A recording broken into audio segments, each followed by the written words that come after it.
guys, ETJ Writes here. Today I am talking about what I'm reading this month. First, what I'm reading of the year of 2022. So here we go. I only have 4 books that I'm reading, and hopefully I'll get through them by the end of the month. We'll have to see. I didn't do so great with my Goodreads reading goal last year, but that is okay. I still read a lot of books, some of which I really enjoyed, some of which I really didn't. But this is a new year, so I get to enjoy a whole new crop of books and tell you my thoughts. First up, I am reading Fate's Ransom by Jeff Wheeler. Y'all should know I'm a big Jeff Wheeler fan by now, and I have been really awaiting this book since the fall, maybe the end of summer, and it finally dropped earlier this month, so I've been reading it, just taking my time. Well, when I say reading, I've been listening to the audiobook, which is narrated by Kate Rudd, I believe it is, and it is a really fun book, pretty much what you'd expect from a Jeff Wheeler book, but that's what I like. I know what I'm getting. I know what kind of world we're in, and even though the stakes don't feel that dire because this is set in the past of the original King Fountain series, it still manages to make the characters seem really interesting and dynamic anyway. The next book I'm reading is Heir of Lies by Mallory McCartney. Now this book, I haven't really gotten very far into it, just a little bit. I really loved the prequel. But after the prequel, which set up intrigue and mystery and people having to flee so that their children would have a chance to survive, we jump about 15, 16 years into the future, and now everything's taking place at a high school. All that intrigue is done with, and a new story is about to take place. It's such a tonal whiplash that I've really been struggling to keep my interest in the story. We'll see how it goes. I haven't gotten very far yet, but maybe if I'm able to kind of process this new story as its own thing, separate from the prequel, it'll make it a little bit better. Like if we had just jumped into the story without the prequel, I would have had totally different expectations for the book and a totally different enjoyment level.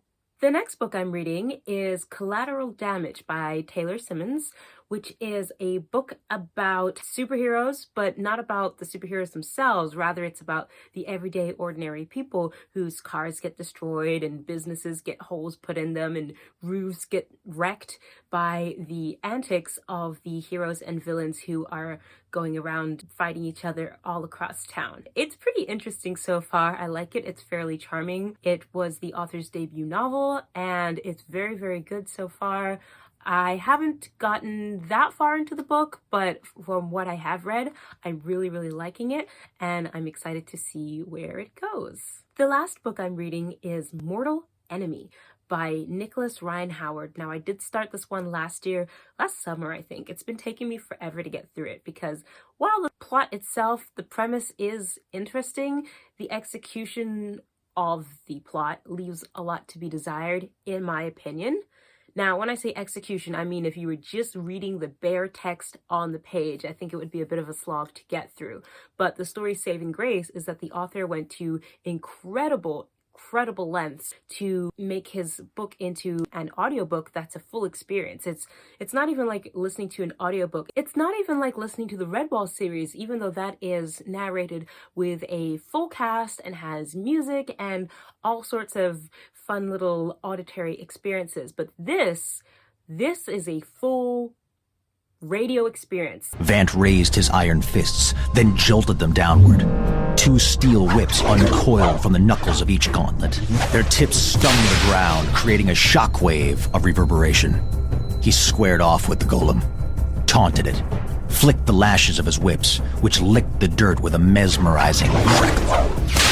Combat was nothing new to Vant. You can listen to it for free through Spotify or through Apple's podcast, which is what I have been doing. There's a narrator, then there's the main character, then there's all the women characters and all the children characters and all the other guy characters and then the death character, and everybody has their own unique voice, which is really, really cool. But what sets this apart is not only do we have lots of music, but we have sound effects everywhere. So when the people are walking, you hear click, click, click, click. And when there's a fight, you hear the fist smashing against flesh, and you hear the crunching of leaves in a forest floor as they're running, and you hear the explosions from the different weapons that they're using, and when the bad guys are attacking the city. And the music fades in and out at dramatic times. So it's like they're running, dun, dun, dun, dun, dun, dun, dun, dun, dun, dun, dun, dun. It really builds up, sometimes a little bit too much, and then you can't hear what they're saying. But overall, it is really cool. It's definitely an experience. And even though, like I said, the actual plot is dragging a little bit, which is why it's taking me forever to listen to the story, I am enjoying the experience of listening to it when I do. Those are my reads for January. As I said, hopefully I'll be able to get them finished by the end of the month. We're halfway through, so it may or may not happen. I will be back next month to update you with what I'm reading then. Until next time, happy reading.